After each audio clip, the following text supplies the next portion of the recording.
Assalamualaikum warahmatullahi wabarakatuh dan selamat sejahtera ladies and gentlemen, abang kakak, nakama-nakama semua. So pada hari ini saya nak borak dengan korang semua tentang peranan Marco the Phoenix dekat peperangan Wano ni ataupun dalam Wano Arc. Berdasarkan chapter yang terbaru iaitu chapter 1022, adalah sesetengah fans ni dia mula cakap yang Marco ni tak buat kerja lah, apa benda lah, baru lawan sikit dah penat. Yelah, macam mana kita tahu dekat chapter 22, Marco dah sampai limit dia dan dia pun dah give up dan dia bagi ruang kepada Zoro dan juga Sanji untuk menyelah. Jadi orang mulalah cakap, oh Oda ni apalah buat Marco macam ni lah, apalah. So hari ni saya nak bagi tahu dengan korang semualah apa peranan Marco dalam Wano Arc dan kenapa saya cakap Marco adalah salah satu punca kemenangan untuk pasukan Ninja Pirate Ming Samurai Alliance dekat peperangan Wano ini, ataupun senang nak cakap Marco adalah salah seorang MVP dalam Wano Arc. Kita borak dulu peranan pertama Marco dalam Wano Arc, iaitu peranan bila pertama kali dia sampai dekat Wano. Bila dia sampai, dia terus buat benda ni, iaitu dia telah pun menghalang kapal Big Mom Pirate untuk pergi ke Onigashima.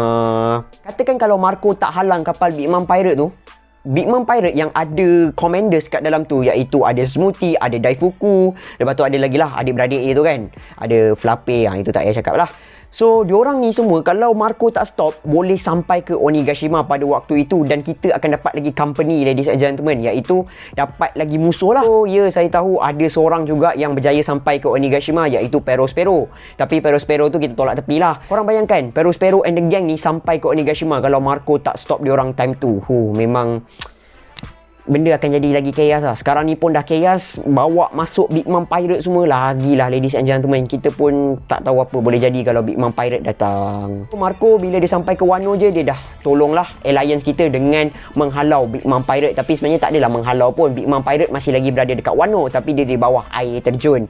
Buat masa ni masih lagi kita tak tahulah apa yang dah jadi dekat anak-anak Big Mom yang masih lagi berada di dalam Queen Mama Charter. Peranan Marco yang seterusnya ialah tak lain tak bukan, Marco telah pun membantu Chopper untuk merawat orang-orang yang terkena Oni Ice Demon. Kita boleh tengok dekat chapter 997-998 di mana Marco telah pun menggunakan Devil Fruit ability dia untuk membantu orang-orang yang dah terkena Oni Ice Demon, sementara Chopper tengah pergi buat antidote. Di mana Marco telah pun menggunakan ability Devil Fruit dia lah, di mana dia telah pun keluarkan api untuk panaskan keadaan dekat life floor itu. Marco berjayalah untuk mengawal keadaan dekat life floor sementara Chopper tengah buat antidote. Peranan Marco yang ketiga ialah peranan yang pada saya buat masa ni adalah peranan yang terbesar lah untuk Marco, which is dia telah pun membantu Roronoa Zoro untuk pergi ke roof untuk berlawan dengan Kaido dan juga Big Mom.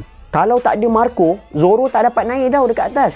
Dia tak boleh pergi rooftop dan tak adalah scene dekat Kaido semua tu. Memang tak ada ladies and gentlemen. So, selepas berjaya untuk mengawal keadaan dekat live floor buat sementara waktu, dia telah pun offer dekat Zoro untuk bawa Zoro naik ke atas lah. Jadi Zoro pun bersetuju, dia dengan Zoro bekerjasama untuk bawa Zoro naik ke atas. Dan bila dia dah sampai dan nak sampai dekat roof tu, tapi dia dihalang oleh King dan juga Queen. Jadi dia telah pun mencampak Roronoa Zoro dan Zoro telah pun sampai dekat roof lah. Selamat ladies and gentlemen. So pada saya Marco punya peranan yang ketiga ini antara peranan terbesar dia lah. Sebab kalau dia tak buat macam ni, scene-scene Zoro semua ni memang tak ada ladies and gentlemen. So terima kasih Marco. Tadi saya ada cakap yang bila Marco hantar Zoro ke roof, King dan juga Queen menghalang dia dan juga menghalang Zoro lah, tapi diorang tak berjaya untuk halang Zoro sebab diorang lawan dengan Marco. So itulah dia peranan Marco yang seterusnya, which is di mana dia telah pun berlawan dengan first dan juga second commander Beast Pirate, iaitu King dan juga Queen. Lepas dah berjaya hantar Zoro ke roof, kalau korang ingat Marco dah settle lawan dengan King dan juga Queen, korang salah lah. Di mana King dan juga Queen berlawan dengan Marco sampailah Chopper berjaya menghasilkan antidote untuk merawat orang-orang yang terkena Oni Ice Demon tu lah. Dan yes, Marco berlawan dengan mereka berdua serentak. So kita dapat tengok dekat chapter 1006 kalau tak silap saya, di mana Queen bersiap sedia untuk bunuh Hyogoro. Tapi Queen tak dapatlah untuk bunuh Hyogoro sebab Marco datang tolong, di mana Marco telah pun menyerang Queen. Tengah lawan dengan Queen bantu Hyogoro tu, King pula datang berlawan dengan dia.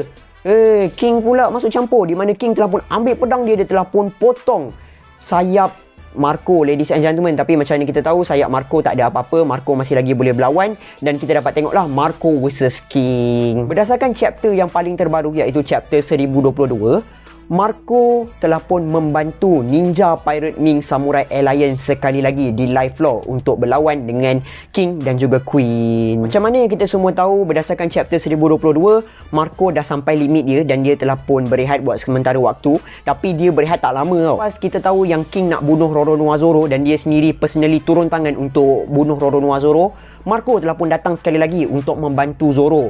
Dan kita dapat tengoklah Marco versus King. So, tengah Marco lawan dengan King tu, tiba-tiba Queen pula datang. So, bila Queen datang ni, dia dah jadi 1 versus 2 lah. 2 lawan 1, ladies and gentlemen.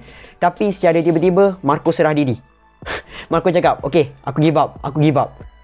Kenapa Marco give up? Adakah Marco ni takut akan King dan Queen? Jawapannya adalah tak. Sama sekali memang tak. Kenapa Marco give up dan Marco cakap, okay, ini dah lebih daripada apa yang aku buat? Sebabnya adalah Marco nak bagi bintang utama menyelah, which is Zoro dan juga Sanji telah pun menyerang King dan Queen bersama-sama. So ladies and gentlemen, itu sahaja daripada saya untuk video kali ini, iaitu peranan Marco the Phoenix berdasarkan chapter yang paling barulah, iaitu chapter 1022. Pada saya, Marco dah buat segala-galanya dah dekat Wano ni dan kita sepatutnya tak boleh cakap, oh Marco tak ada buat apa-apa. Lah Marco tu bukan buat apa-apa dah penat. Tak boleh lah cakap macam tu. So, masa Chopper buat penawar untuk Oni Ice Demon tu, kan Marco lawan dengan King dan Queen dan take over live floor. Korang bayangkan, live floor tu dia seorang je lawan 2 commander tu. So macam biasa, kalau ada tersalah fakta, korang boleh tinggalkan fakta yang betul kat bawah. Dan kalau ada benda yang korang nak tambah, korang boleh tambah kat bawah. So kita jumpa lagi dalam the next video. Assalamualaikum, bye bye.